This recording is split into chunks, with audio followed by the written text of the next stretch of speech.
again, art students. Welcome back. We are going to do two things today. We're going to learn about an artist, Claude Monet, and a style of Impressionism. And we're also going to learn how to draw a cute frog in a few steps. I had noticed last week that some of you were learning about frogs and toads in your learning plans. So it kind of inspired me to draw this frog with you. And then I got thinking about Monet. He was a famous painter. He worked in an Impressionist style, which I will show you some paintings of his, and we'll talk more about what that means. He worked at home a lot. He had beautiful gardens in his yard. I wanted to take the camera out and work outside with you today, but it's a rainy, wet day. So we're going to learn about Monet today, and then next week we'll try to do some drawing or painting if you have that available in his style. This Impressionist style, it really was a group of painters that would go outdoors and watch people doing leisurely things and paint what they saw, but they really paid attention to the light, the sunlight, and how it changed through the seasons.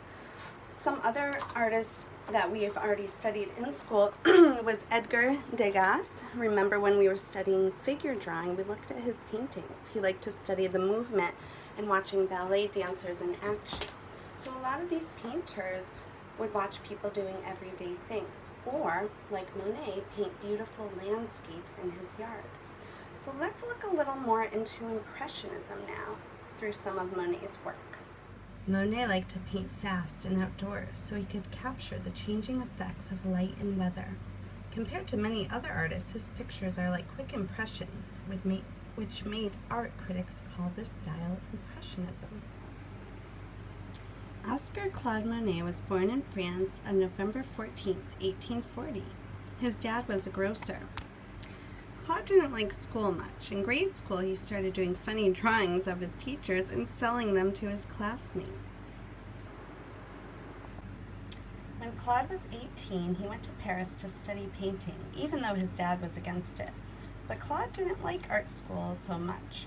It was taught in kind of an old-fashioned way of painting, and most artists those days painted indoors, and Claude liked to paint outdoors. He became good friends with other painters in Paris. And here is the frog pond I was telling you about. In the summer, Claude and his friend Renoir painted together, so they both painted the same place, and you can see the differences. Renoir's is soft, and Monet's is a little more zippy. They try to paint the feeling of the place. In 1874, Claude and his friends held another show. Most people thought this show was a big joke too. Claude showed his painting Impression Sunrise. That was where the name Impressionism came from. Impressionism is a style of painting that tries to get the look and feel of a scene right at the moment it was painted. So a whole art style got named because of one Monet picture. How cool is that? Over time, more people started to like the Impressionist style of painting, and Claude and his friend Renoir would travel over the world. When he was at home, he would sit in his studio sometimes and change his canvas every half hour as the light changed. He even had a studio set up on a boat. He eventually got famous, and even after he was famous, you'd think he could relax, but he still kept painting like mad. His life did become more peaceful. He worked more at home. He sat under a white umbrella and painted water that reflected the clouds and grasses on the edge of his pond. Here is one of Monet's famous works called the Water Lily Pond. He most loved to paint the pond in his garden. This view shows it in early summer with sunlight catching the lilies and leaves, glinting off the Japanese-style bridge.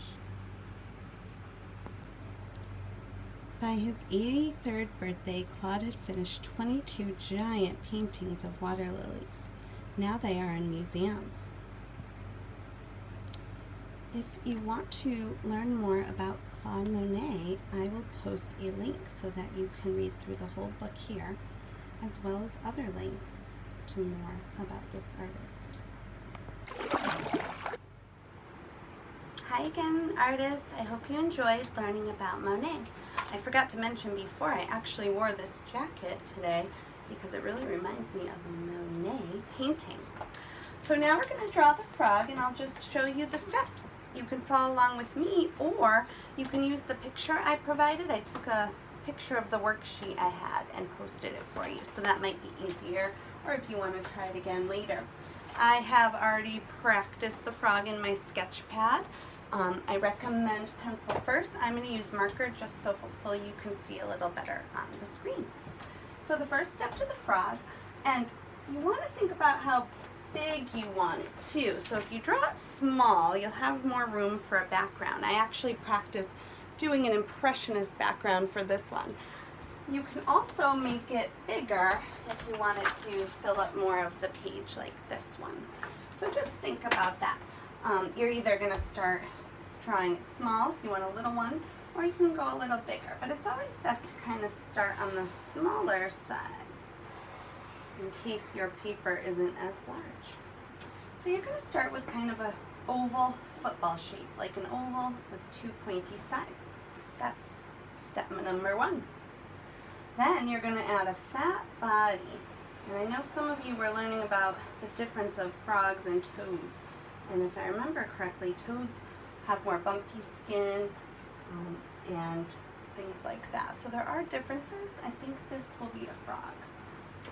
The third step is to add some hind legs. So you're going to make the shape here, like a half circle, and one on the other side. These are going to be the hind legs.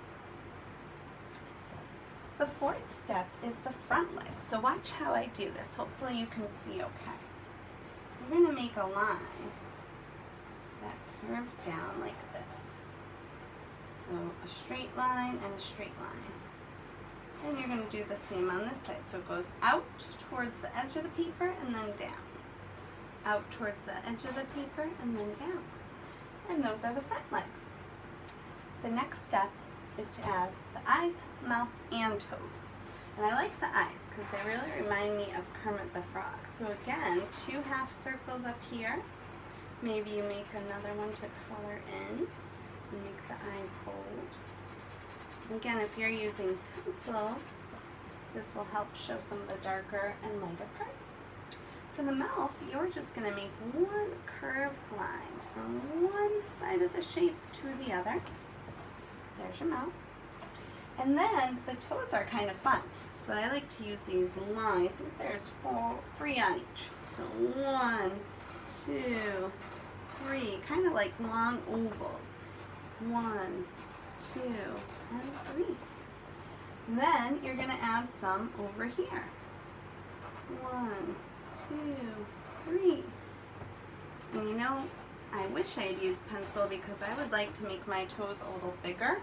I find they're kind of fun when they're a little more big, like on the page. So again, a good reason to start with pencil. But let's keep going anyway, because the last step is lots of spots. And again, you might decide yours is a toad or other than a frog, but I believe frogs also have spots. So add as many as you want. If you have colors to play around with, it might be fun to make those spots different colors, or maybe you want your frog to be more realistic. That's completely up to you because you are the artist. Anytime you're making art, you are an artist. So now we have this frog just sitting there in thin air. And lots of you know that you could add a horizon line to show where the sky starts and the ground stops. For mine, I would like the frog to be sitting on a lily pad. So I'm going to kind of draw a big circle around. And lily pads have a very unique shape. So they kind of come in like that. And then there might be those beautiful flowers you can draw. As things go into the background, they're going to get smaller. So if I draw another lily pad over here, it might be a lot smaller than the one the frog's sitting on. And maybe the ones back here are really small. Maybe you do want a horizon line in your background and focusing on there being mountains or flowers in the background. How you decorate it is up to you. But just remember that things that are up close are going to be bigger. Things that you want to look far away are going to be smaller. So I hope that was fun, and I can't wait to do some impressionist work with you next week.